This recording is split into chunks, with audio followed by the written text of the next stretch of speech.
Hati-hati. Hai, selamat datang di kamar hotel. Kalau kata Brekatamu sih minta semua video deh kata Tasya. Karena Brekata lucu banget. Nih sekarang kita lagi di rumah sakit. Hai Kaba, dikasih lihat dulu. Teman-teman biar ingat ceritanya. Kaba kenapa? Cerita dulu dong. Kaba sesak nafas. Iya. Sesak nafasnya susah banget nggak nafasnya? Susah waktu itu. Nggak enak nafasnya? Nggak enak, lehernya sakit. Lehernya sakit? Iya. Terus rasanya gimana pas sesak nafas? Takut nggak? Ada rasa takut nggak? Nggak ada. Nggak ada rasa takut. Iya, kalau anak kecil tuh sesak napas panik itu karena dia belum takut, belum mikir kemana-mana, jadi nggak sepanik itu. Jadi aku mau cerita, ini sekarang hari Selasa ya. Sekarang nih hari Selasa, jadi hari Minggu pagi si Kaba tiba-tiba bangun tidur, dia bilang, "Biar tenggorokan aku sakit banget, tenggorokanku sakit." Itu pagi, akhirnya aku kasih obat. Aku kasih obat jam 12 siang, terus dia terapi garam. Dia datang ke terapi garam jam 2, habis terapi garam dia minta makan sushi. Tiba-tiba jam 4 sore aku telepon kayak, "Abah udah teler banget, Abah mau pulang, mau pulang." Aku jemput lagi kan habis dia makan sushi. Pas aku jemput udah teler dia. Udah teler, terus aku lihat nih nafasnya kayak udah nggak enak. Terus udah cuma diem aja gitu kan. Akhirnya aku sama Mbak Siti bawa dia ke rumah sakit maghrib. Maghrib mau ke rumah sakit, dicek ternyata saturasinya 91. Dimana orang normalnya saturasi tuh nggak boleh di bawah 95. Ke rumah sakit, akhirnya minta diuap, minta obat gitu kan. Karena kan obat batuk dia yang biasa belum boleh minum, karena kan belum rilis dari Depkes aman apa enggak, kecilan nak. Karena belum rilis, jadi ya udahlah aku ke rumah sakit harus cari obat puyer. Di rumah sakit dia diuap sama dikasih obat, akhirnya kita dipulangin dari rumah sakit yang pertama sekitar jam setengah 8 malam. Cuman dipulangin dalam kondisi aku sama Mbak Siti tuh agak bingung, kok dipulangin kondisinya masih saturasinya masih gak bagus, masih 92, 93. Judulnya aku pulang aja sama Siti gitu kan. Pulang, kita kasih obat dari dokter, sejam kemudian tetap nggak membaik, saturasinya tetap 91. Akhirnya jam 9 malam aku sama Mbak Siti kita udah curiga nih, daripada ntar malam, tengah malam kita makin panik lagi tidur, dianya sesak, udah kita ke rumah sakit aja. Pindah ke rumah sakit kedua, karena ke rumah sakit pertama dipulangin cepet kan. Di rumah sakit kedua pas baru nyampe, Kaba tuh mukanya udah merah semuanya. Udah merah, terus kayaknya sesaknya nambah. Pas sampai depan UGD, ditanya sakitnya apa, sesek sama batuk sama sakit tenggorokan. Covid ya? Nggak Covid, aku bilang. Aku yakin nggak Covid karena dia tidak ada kontak dengan siapapun yang positif. Dan aku juga tahu dia nggak dari mana-mana, kita di rumah aja kan. Tahunya rumah sakitnya bilang, di rumah sakit kami kalau ada yang batuk, pilek, sama sesek, otomatis harus masuk ke gedung orang Covid. Jadi ke UGD Covid. Aku bilang, di UGD Covid ada penderita Covid nggak? Ya pasti biasanya sih ada bu, kata dia. Lah anak saya dalam kondisi asma, kalau ketemu orang Covid, nanti dia kalau akhirnya Covid jadi akan berat, aku bilang gitu. Terus dicek saturasi taunya 86. Itu jujur aku udah gemeteran ngeliat anak nafasnya 86, itu kan nggak boleh di bawah 95, 86 tuh itu udah sesek luar biasa. Terus aku bilang, tapi ini gimana? Dokternya bilang, "Bu, anaknya udah luar biasa sesek, harus segera dinebu." Mereka langsung nyiapin ambulans, nyuruh dia masuk ke gedung orang Covid. Tapi hatiku bilang, ini anak nggak Covid, anak nggak Covid. Aku nggak mau denial juga, kalau aku emang kayak curiga dia Covid, nggak apa-apa dia masuk ke gedung Covid. Tapi kalau enggak, aku bilang swab aja dulu gimana, kalau negatif masukin dia ke gedung yang normal. Nggak bisa, SOP kita semua harus ke gedung Covid kalau batuk pilek dan sesek. Ya sambil sebel, sambil gemeteran, sambil panik. Akhirnya aku bilang, "Oke, saya nggak mau di rumah sakit ini, saya akan cari rumah sakit yang lain." Aku bilang gitu. Akhirnya aku pergilah ke rumah sakit yang lain. Mungkin karena dia nafasnya udah 86, aku udah tegang banget. Itu nyetir, aku pikir aku punya serangan jantung, tau gak sih? Aku sakit dari punggung nusuk ke dada depan, aku keringet dingin, aku mules. Sampai aku buka kaca, aku sesak nafas juga. Aku bilang, "Mbak Siti, aku sesak nafas, aku mules." Akhirnya di kepala aku pokoknya sampai rumah sakit ketiga, aku juga mau kontrol ke dokter, aku mau cek jantung. Alhamdulillah nyampe rumah sakit sini aku jelasin dia sesak, dia batuk, dia sakit tenggorokan. Terus aku bilang, "Boleh disuap, boleh diapa?" "Iya, emang kita pasti disuap kok." Langsung disuap sama mereka. Alhamdulillah negatif. Akhirnya dia langsung dinebu di sini sampai jam 2 pagi. Sampai jam 2 pagi, jadi dia habis dinebu, saturasinya naiknya cuma dikit, 93, 94, tetap nggak naik. Akhirnya dibantu oksigen ini. Pas dibantu oksigen setelah 1 jam, terus lepas oksigen setengah jam, kita buat lihat stabil nggak. Pas lepas oksigen stabil, alhamdulillah. Nafasnya di 99 bahkan 100. Akhirnya jam 2 malam kita disuruh pulang. Pas pulang tapi nggak tahu kenapa aku feeling di hati aku nggak mau tidur, aku nggak bisa tidur, aku takut ada serangan lagi. Akhirnya aku nyoba tidur, kata Mas Anung coba tidur relax aja. Jam 3 tidur, jam 4 dia bangun mulai batuk-batuk, jam 5 sesak, kita uap lagi. Tapi sambil uap aku udah bilang Mbak Siti ini kayaknya bakal nggak naik lagi. Mbak Siti buruan mandi, ntar abis uap aku yang mandi, Mbak Siti yang siap-siap, udah gantian. Akhirnya jam setengah 6 kita nyampe rumah sakit yang ketiga, kita balik lagi, dokternya juga ngeliat kenapa, langsung di PCR, karena kalau dirawat harus ada hasil PCR, alhamdulillah hasilnya negatif. Udah, dia di ronsen, di sini cek semua darah, di sini ketahuan ternyata dia kena pneumonia. Pneumonia ini adalah radang di paru-paru, jadi paru-paru sebelah kirinya dia banyak bercak-bercak gitu, di mana harusnya hitam. Minimal banget dirawat harus 3 hari karena dia harus kena antibiotik, dan katanya itulah yang nyebabin seseknya. Pantesan dia bukan serangan asma dia yang biasa, karena aku pikir dia asma biasa kan, kalau udah kena uap aman. Nah itu kenapa ternyata yang harus diobatin bukan asmanya tapi si paru-parunya dia ini, maka dia harus dirawat, harus kena antibiotik minimal 3 hari. Ini hari kedua, ini hari Selasa sekarang kalau batuk keluar darah di selimnya, kalau copot oksigen saturasinya masih agak rendah, masih 95-96, belum yang 98, tapi nadinya udah baik, jantungnya udah nggak di atas 110. Ya berharap sih besok udah enakan gitu kondisinya.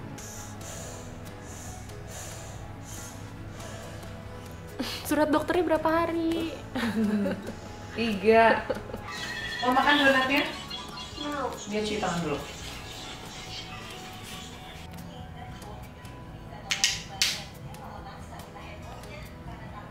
Ini karena lagi di rumah sakit, kayak setiap saat aku harus cuci tangan, apalagi Kaba kan masih harus lagi disuapin karena tangannya penuh dengan infusan.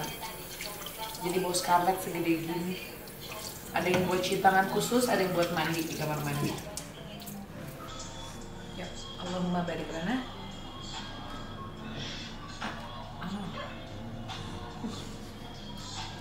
Sini dibersihin. Duduk kalau lagi makan duduk sayang. Nyenderan. Dokter ngasih tahu nggak Kak penyebab sakitnya Abah itu apa?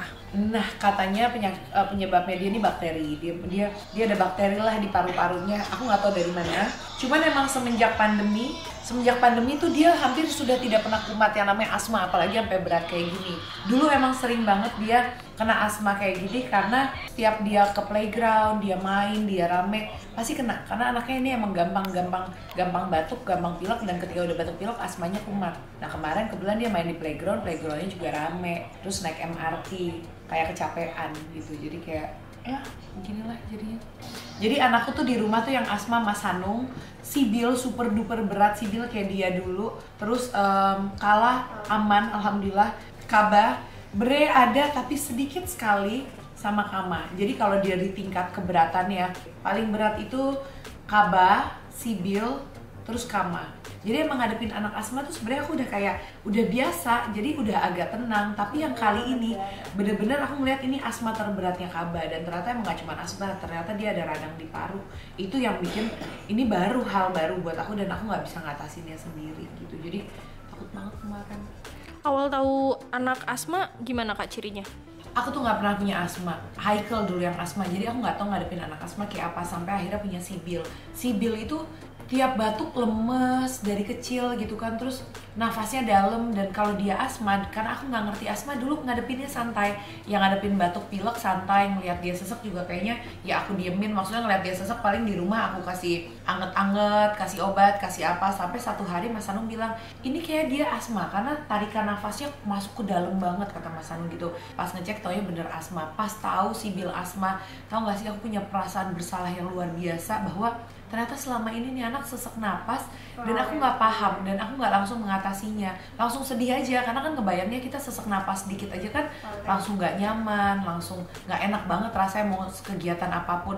Nah sibil waktu ngalamin sesek napas awal asma, karena aku nggak paham itu, akunya santai, jadi ngerasa guilty banget. Semenjak itu setiap punya anak langsung aku cek asmanya, aku cek alerginya. Dia yang paling berat, ini anakku yang paling banyak alerginya tuh Kaba, yang paling berat asmanya tuh Kaba. Jadi udah ekstra banget dari dulu. Jadi kalau ngeliat dia suka sedih karena sakit-sakitan dulu.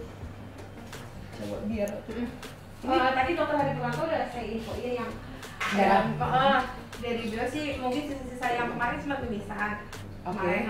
Terus nanti dokter mau resepin obat, cuma tunggu dokter datang dulu. Oh, Ukur dicek, suhunya. cek suhunya dulu. Diangkat tangannya. Ah, masukin keteknya. Cobain dulu boleh. Nah ini buat ngecek nafasnya dan nadinya. Yang bawah nadi ya sus? Iya, sebentar aku cek dulu ya. Ini nadinya, ini nafasnya yang aku bilang nggak boleh di bawah. Tuh kan. Oh udah bagus. Sayang. Ini 92, ini harusnya di atas 95 udah bagus. Nah ini nggak boleh sampai di atas 100. Kemarin ini Kaba sampai 140, serem banget. Ya ini masih nggak apa-apa lah, yang penting di bawah 110. Ini 98 udah bagus, dia udah copot oksigen. Panasnya 37,1 udah membaik sih Mau insya pakai Allah. oksigen lagi. 97, bawahnya 94. Udah aman ya. Iya, bagus. Ini gimana antibiotik Udah, kapan? maaf, antibiotik terakhir tadi pagi. Oh udah dikasih, Udah, ini udah udah pagi. Oh oke, udah. pas aku tidur berarti. Iya, terus Besok lagi berarti. besok hari ketiga kalau nggak salah sih Bu. Iya, Karena betul. kan kemarin terakhir ya. Terus kemarin kan katanya mau dicariin kamar VIP. Udah ada yang kosong belum sih? Dimana ini emang rumah sakit mahal banget nih, nggak apa-apa biar orang-orang tahu. Dia kan di cover kamarnya 1,1. Itu kalau di rumah sakit ini kelasnya berdua, 1,1 berdua. Terus VIP semua full. Di VIP di sini harganya 2,4. Terus yang kamar kosong hanya VVIP yang gede ini yang berkata happy banget karena dia pikir ini hotel. Mau nanya apa? Kamu bilang kita udah ada di mana? Di hotel. Bukan di hotel, rumah sakit. Kenapa kamu bilang ini? Tapi mirip hotel. Apa? Mirip hotel. Oh, milih hotel. Ada kamar mandinya loh. Itu. Iya, kata kamu kalau hotel tuh kamar mandi di dalam. Jadi ini rumah sakit apa hotel? Mirip hotel tapi rumah sakit. Oh, gitu ya. Kamu suka di sini? Suka? Kalau mau tidur. Tapi situ banget. Tapi kamu jangan berharap ada di sini dong. Apa? Ih, kalau mau di hotel aja, ini kan bukan hotel. Ini harganya 3 juta satu malam.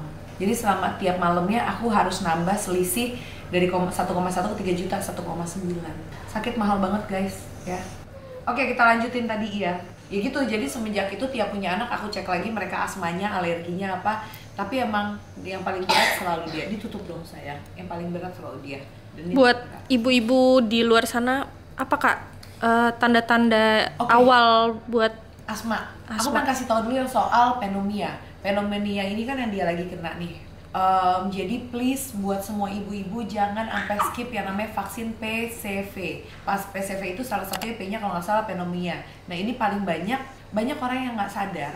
Aku browsing ya. Jadi ini salah satu tingkat kematian tertinggi pada anak juga kalau kena penyakit ini. Karena banyak orang tua yang nggak sadar ketika ngelihat anak batuk, pilek, agak sesek dikit ya, pikiran kan karena batuk pilek, demam, agak sesek dikit, nggak sadar bahwa takutnya di paru-parunya ada radang atau nggak ada flek gitu. Jadi insya Allah kalau kita udah vaksin anak PCV 3 kali ya kalau nggak salah kalau dari pemerintah kita ikutin itu akan meringankan gejala.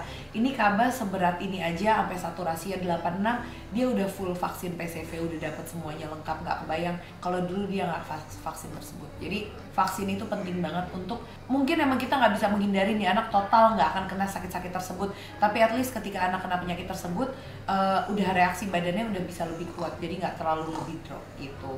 Nah untuk orang tua yang punya anak kemungkinan ada asma, misalnya turunan kalau nggak dari suami, dari ibu atau enggak dari garis om atau tantenya, pertama kita bisa cek alergi. Kalau kita udah tahu kira-kira pencetus anak tuh asma apaan, kayak alergi, kalau Kaba nih pencetusnya dari makanan. Kamu yang bikin kamu asma apa aja? Debu, terus kucing. Tapi di rumah punya kucing sekarang. Biarin. Tuh, ada kucing meow. Yang jelas anak-anakku kan mereka udah cek alergi, mereka tes darah, dari tes darah itu ketahuan 53 jenis alergi apa aja. Dia keluar tuh debu, tungau, segala jenis debu dan tungau sama kucing. Cuman gak tau kenapa kucing alhamdulillah semenjak punya Kuki Kimo, karena aku udah tegang nih anak pasti bakal asma apa segala macem. Tapi ternyata nggak ada reaksi yang berat sih. Jadi ya dia menganggap kucing Kuki dan Kimo itu aman ya. Aman ya. Kalau Kuki Kimo kamu nggak alergi. Tapi kalau kucing kampung dia alergi. Kalau kucing yang mungkin nggak bersih, yang dari luar, mainin dikit mukanya bengkak semua. Tapi kalau Kuki Kimo alhamdulillah dia aman. Buat ibu-ibu di rumah yang anaknya asma, kita harus sediain namanya nebulizer. Nebulizer tuh alat uap. Alat uap itu harganya aku bisa bilang murah. Aku tahu mungkin nggak semua orang tua menganggap 400.000, 600.000 itu murah. Tapi buat anak asma 400 atau 600.000 kita beli itu murah. Karena sekali kita uap ke rumah sakit itu pasti kena 100 ribuan. Kalau anak lagi asma, uap sehari perlu 3 kali. Nah kalau sehari ke rumah sakit 3 kali, minimal 3 hari anak akan lebih mahal kan, akan 900.000 sendiri. Jadi lebih baik investasi aja, beli alat uap, ada yang dari harga 400 ribuan. Terus obat-obatnya juga harus paham, tingkat asmanya anak juga harus paham, ketika yang ringan kasih obatnya apa, sampai ketika udah berat. Alat saturasi wajib punya di rumah. Alat saturasi itu yang mana sih? Bentar ya, ini harganya juga murah banget, 100.000. Tapi dengan 100.000 kita bisa mengkontrol anak. Jadi kita bisa tahu nih anak kita kondisinya seperti apa. Nih alat saturasi, ini harganya dari 100 ribuan, bahkan ada yang 60 ribuan. Jadi ini bisa buat gede dan anak-anak. Tangannya dimasukin. Ini penting banget ya punya di rumah buat anak asma. Nah, ketika tangan kita dimasukin, nanti kita akan tahu nih saturasinya. Nih saturasi aku 99 nafasnya, berarti anak ini normal. Normal emang 99. Nah, di bawah ini nadi 65 yang tadi aku bilangin Kaba. Ini nadi nggak boleh di atas 110. Please banget buat ibu-ibu, sebenarnya anak asma atau nggak asma beli aja. Karena ketika anak-anak batuk, pilek, itu kan pasti temennya sama sesek kan. Nah, dengan ada alat ini kita bisa kontrol. Seenggaknya kita bisa antisipasi ketika anak kelihatan udah agak sesek, di bawah 95 harus wajib langsung bawa ke dokter. Dan kalau di rumah sakit, please jangan pulang sebelum saturasi anak tuh normal di atas 95. Paling itu sih. Terus aku bawa ini diffusernya aku pakai peppermint. Jadi supaya udara di ruangan ini kan karena AC-nya dingin, dan kalau rumah sakit kan sirkulasi udara nggak bagus. Nah, dengan peppermint ini kan karena agak dingin-dingin, jadi hidungnya, nafasnya Kaba akan lebih lega, lebih enak. Itu aja sih paling yang wajib punya sih. Mas Hanung gimana kak? Kasihan deh, dia lagi syuting, dia dengar kondisi di hari pertama dia syuting, Kaba masuk rumah sakit. Dianya di Wonosobo, dianya jauh. Terus pas Kaba masuk rumah sakit sesek pertama, dia lagi nyetir sendiri, dia nggak bawa supir, mobilnya terperosok masuk ke dalam lumpur di Wonosobo, di jalan yang lumpur. Terus dia nelfon aku malam-malamnya, dia bilang, aku tidak pernah setakut itu dalam hidupku. Jadi itu serem banget kata dia. Dia cuma berdua sama satu orang lokasi perempuan. Dia ngikutin maps, terus tiba-tiba jalannya dari semen, lama-lama tanah lumpur, salahnya dia terus aja karena emang di maps itu bisa. Pas udah lumpur, dia maju lagi slip, nggak bisa. Sedangkan kabut super duper tebel kata Mas Hanung. Jadi susah banget ngeliat jalan saking tebetnya kabutnya tebel. Akhirnya di situ dia nelfon orang lokasi buat nyamperin datang ke dia. Nah, kata dia itu adalah 5 menit terlama dalam hidupnya. Katanya kabut tebel, nggak ada orang satupun, gelap, nggak ada penerangan apapun. Terus ada kuburan juga, dan dia cuma berdua. Terus aku langsung, yang orang lokasi yang sebelahnya yang cewek katanya udah nahan nangis. Terus dia WhatsApp aku yang cewek, dia bilang, Kak, aku tuh di kepala aku bayangan aku Mas Hanung tuh tiba-tiba hilang, aku sendirian, pokoknya imajinasi dia kejauhan lah pokoknya dia gitu. Jadi di saat ini lagi sesek, Mas Hanung juga kemarin ada musibah, mobilnya terjelbok ini. Ya seperti itulah. Terus Mas Hanung syuting tiap hari karena film horor, pulangnya jam 3, jam 4 pagi. Aku gak berani ganggu, jadi paling aku kabarin kondisinya. Dia bilang aku buka WhatsAppnya paling pagi sama malam, jadi gak ganggu konsentrasinya dia. Walaupun dia bilang malam juga nggak bisa tidur, kata dia nggak enak lah, anak lagi sakit, taunya dia harus jauh dan nggak bisa nemenin gitu. Ini karena di rumah sakit asli lembab banget kan, AC terus, aku nemenin dia. Kayak aku harus pakai body lotion dikit-dikit supaya kulitnya lembab. Untung Scarlett ada yang traveling. Cuman nih aku harus isi ulang karena segini tuh 3 hari aku habis selama di rumah sakit.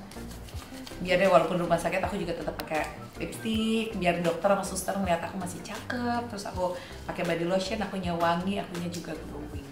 Gitulah kisahnya Bayi Kabah hari ini di penghujung bulan November. Doain semoga cepat sembuh ya.